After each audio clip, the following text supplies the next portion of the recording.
entrega más de Agape Radio Show con un servidor Edwin Padilla y espero que este tiempo sea de edificación para tu vida. Hoy quiero compartir brevemente con ustedes una palabra fresca del Espíritu Santo allá en Mateo capítulo 26, versículo 36, donde Jesús estaba en el monte del Getsemaní, allí orando y dijo estas palabras: Padre, si es posible, pasa de mí esta copa, pero que no se haga mi voluntad, sino la tuya. Yo creo que muchos de nosotros también a veces hacemos este tipo de clamor: Señor, si es posible, pasa de mí este proceso. Señor, si es posible, pasa de mí esta enfermedad, esta circunstancia. Y ciertamente, cuando Dios tiene un propósito y un plan con uno, Dios siempre te va a pasar por un proceso. ¿Por qué? Porque Dios trabaja así, es la forma de Dios de él hacer las cosas. Y debemos entender de que todo lo que tiene un proceso, ¿verdad? Y es bien elaborado, tiene mayor resultado y sale con más excelencia. Y nuestro Padre no se podía quedar atrás porque Él es excelente en todo lo que hace.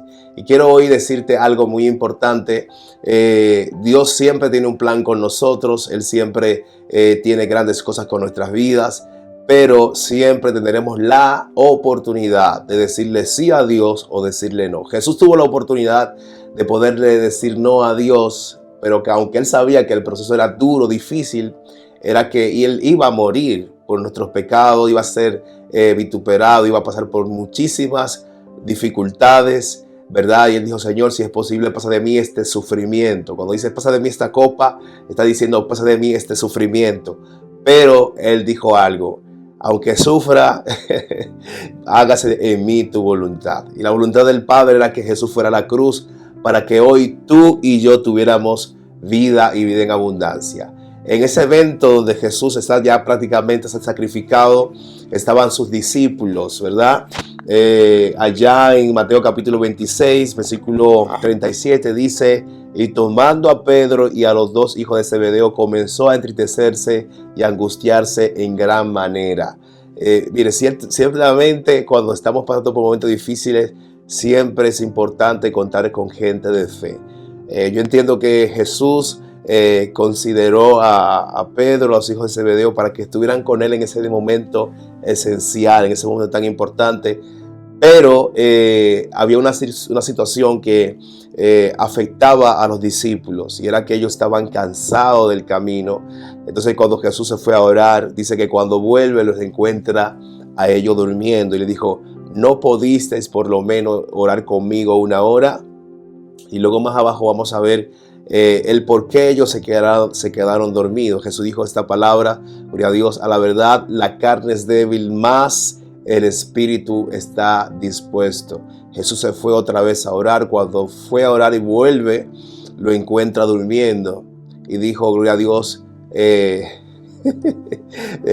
dijo: dormí ya, gloria a Dios. O sea, hay un tiempo en los procesos donde uno siempre va a necesitar gente que esté orando por uno, que haya gente que esté siempre intercediendo por uno. Me viene a la memoria el ejemplo cuando Pedro estaba encarcelado, ¿verdad? Que María, la mamá de Marcos o Juan Marcos, y un grupo de personas estaban orando. Gloria a Dios, cuando Pedro es liberado por el Padre, va a donde están ellos. Cuando se le aparece a ellos, ni siquiera se lo creían. Quiere decir, amado, que la oración o la oración intercesora va a permitir que cosas poderosas pasen a nuestro favor. Pero ¿qué sucede? Cuando uno está orando, y claro, cuando uno tiene una rutina de trabajo, de responsabilidades, etcétera, etcétera, el cuerpo se resiente, y cuando nosotros solemos orar, mayormente lo hacemos en la noche. Pero ¿qué acontece? Que en la noche ya estamos prácticamente agotados, estamos cansados. Pero a mí lo que me impresiona es que a pesar de que Jesús sabía que ellos estaban cansados, Jesús no le dijo duerman. No, Jesús primeramente le dijo oren, ¿verdad? Oren. Entonces, ¿qué quiere decir esto? Que a pesar de que pudiéramos estar cansados en un momento determinado, el Señor siempre nos va a llamar a orar. Ahora bien, el cansancio, ¿qué hace? El cansancio nos desenfoca, el cansancio no nos deja pensar con claridad, el cansancio estamos adormecidos prácticamente y muchas veces no podemos concentrarnos a la hora de orar. Pero algo que debemos entender es que cuando, por ejemplo, usted comienza a orar en su tiempo de oración, usted se da cuenta que los primeros minutos o la primera hora de oración siempre hay un combate, hay una lucha. ¿Por qué?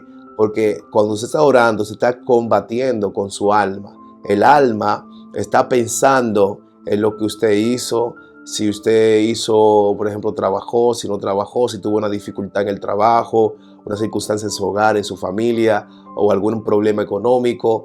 Usted como que al principio de la oración, usted tiene combate, tiene luchas, ¿verdad? ¿Por qué? Porque por un lado está cansado, pero también está combatiendo con su alma.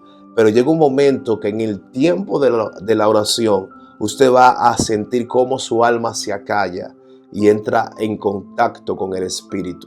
O sea, su vida usted es una persona tricótomo, ¿verdad? Tiene alma, tiene espíritu y tiene cuerpo.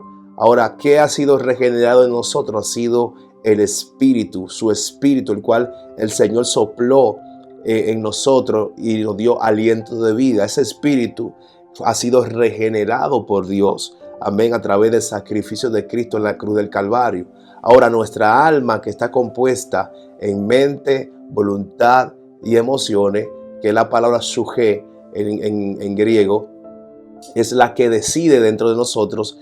Y cuando estamos orando, como la oración es un elemento, por llamarlo de alguna manera, espiritual, ¿verdad? Usted entra en un combate entre su alma y su espíritu, ¿verdad? Entonces el alma tiene que llegar a un momento donde tiene que adormecerse para usted poder entrar en el espíritu, para que usted pueda orar en el espíritu. Y a los primeros minutos o la primera hora usted va a sentir ese combate aférrimo para poderse concentrar y poder comenzar a escuchar la voz de Dios. Porque usted sabe y debe entender algo, la oración es una conversación, ¿verdad? Hay un emisor, hay un receptor, hay alguien que habla y hay otro que recibe el mensaje. Amén. Y así sucesivamente. Quiere decir que no solamente en la oración participa usted. La oración no es usted comenzar a hablarle a Dios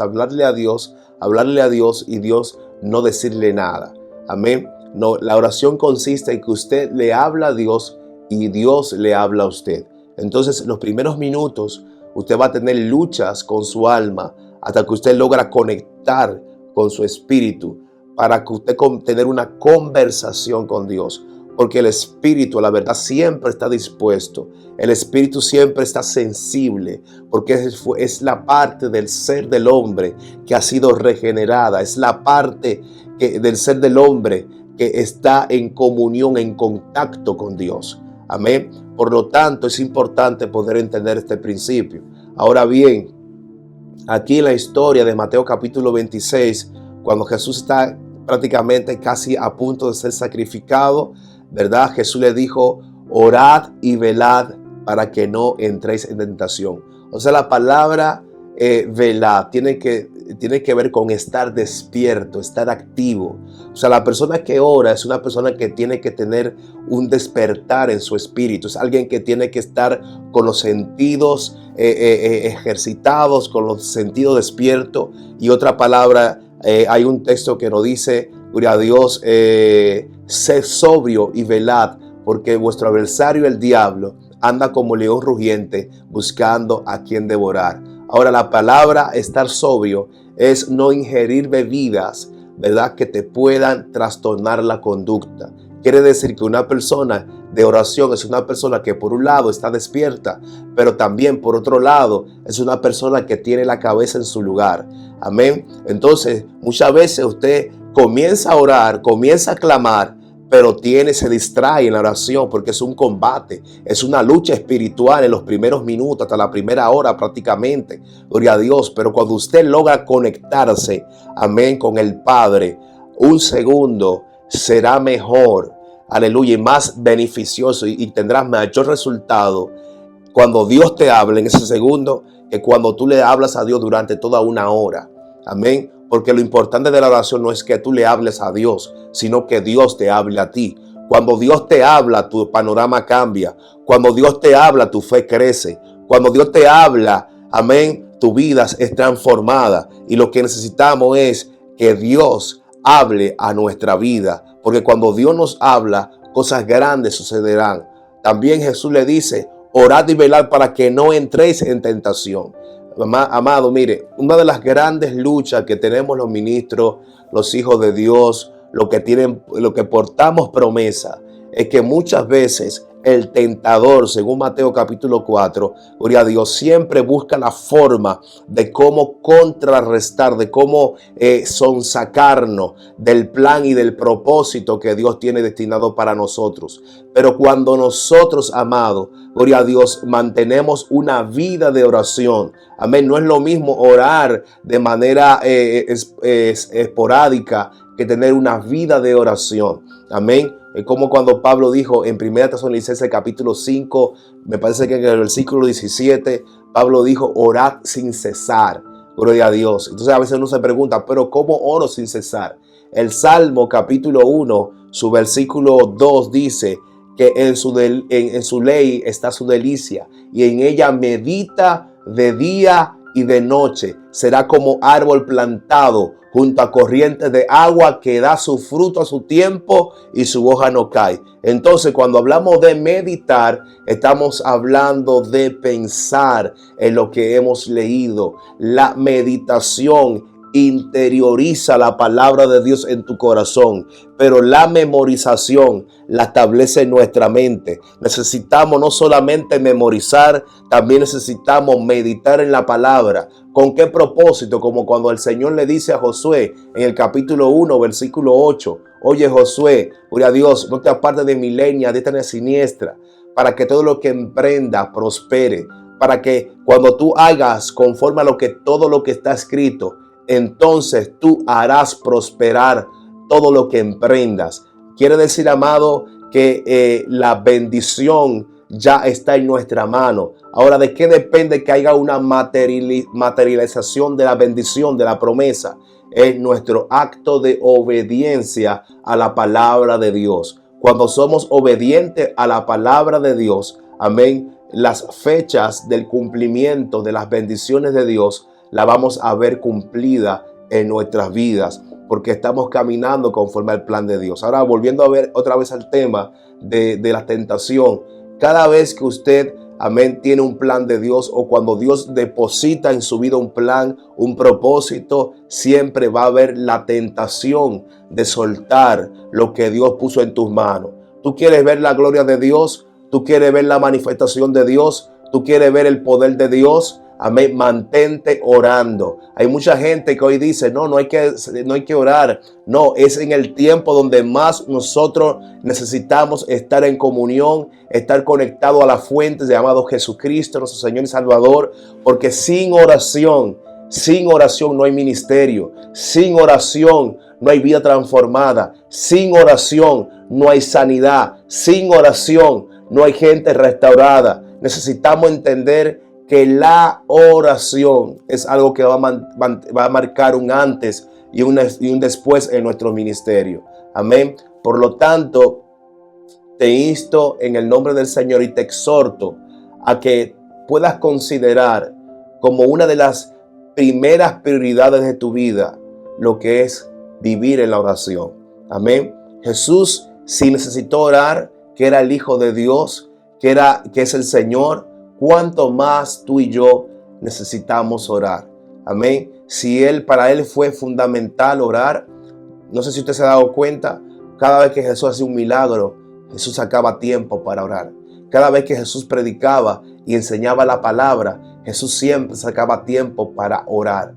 Necesitamos llenarnos, porque usted va a dar de lo que tiene. Si usted es un hombre de oración, si usted es un hombre de la palabra de Dios, si usted es un hombre que es consagrado a Dios, eso usted va a impartir al pueblo al cual usted está guiando, al pueblo al cual usted está ministrando de parte de Dios. Amén. Por lo tanto, es importante entender que sin oración no podremos ver las grandes manifestaciones y las grandes evidencias que Dios va a hacer para esta generación. Quiero decirte también que nosotros, lo que estamos edificando, estamos dejando un legado. Amén. Un legado que va a ser yo podría decir que va a ser de ejemplo, que va a ser de inspiración para las nuevas generaciones que se están levantando hoy en este siglo. Así te invito en el nombre del Señor a que te mantengas orando y no rehuses, amén, a tener esa intimidad con Dios, esa búsqueda con Dios. Mire, una de las cosas o de las dificultades que tiene mayormente un cristiano es orar. Amén. El cristiano no tiene problema de ir a conciertos, no tiene problema de ir a congresos, no tiene problema de, no sé, de ir a comelonas o a ir a cumpleaños o a fiesta. El cristiano, la gran lucha del cristiano está en la oración, porque el cristiano que ora ve los cielos abiertos. Ya para terminarte, hay un evento muy lindo que nos puede abrir un poquito más los ojos en relación a este tema de la oración, y es el siguiente. ¿Ustedes se acuerdan cuando Elías le dijo a Giesi, gloria a Dios, vete y ve si ve que va a llover o si hay una nube? Entonces Giesi fue y dijo, no veo nada. Pero ¿cómo estaba, siento a Dios, cómo estaba Elías? Dice la palabra que Elías estaba, él estaba de rodillas con su cuerpo encima de sus rodillas. Amén. O sea, Elías estaba de rodillas, estaba orando. Entonces, lo que tú no eres capaz de ver con tus propios ojos, lo vas a poder ver en el espíritu, pero de rodillas. Amén. Quiere decir, amado, que hay cosas que tú hoy no estás viendo porque quieres ver cosas grandes de Dios solamente usando tus ojos. Jesús dijo en una ocasión, cerrada la puerta, ora a tu Padre que está en secreto, y tu Padre que te ve en secreto te recompensará en público. Quiere decir, amado, que los mayores milagros, las mayores visiones, las mayores manifestaciones empiezan de rodillas. Amén. Tú quieres tener un ministerio próspero, un ministerio que vaya en crecimiento, en auge. Tienes que orar, porque sin oración no vas a ver la gloria de Dios. Amado, esto ha sido todo. Con ustedes un servidor Edwin Padilla en Agape Radio Show. Así que nos vemos en otro momento, en otra entrega de este ministerio. Que Dios te bendiga y Dios te guarde, y hasta la próxima.